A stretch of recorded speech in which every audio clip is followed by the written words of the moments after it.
This quick video will guide you through 6 easy steps to bind your Q500 to the Yuneec ST10 and link the ST10 to the Seago2 GP. After powering on the Q500 and the ST10, tilt the Q500 forward 2 times to initiate bind mode. The main status LED indicator will begin flashing orange rapidly.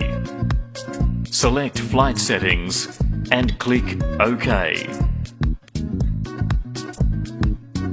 Select bind and touch the model beginning with SR12S and click OK when the connection has been established.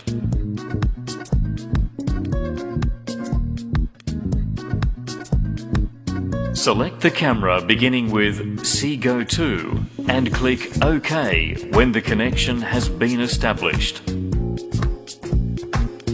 Tap the back button 2 times and the binding process is complete.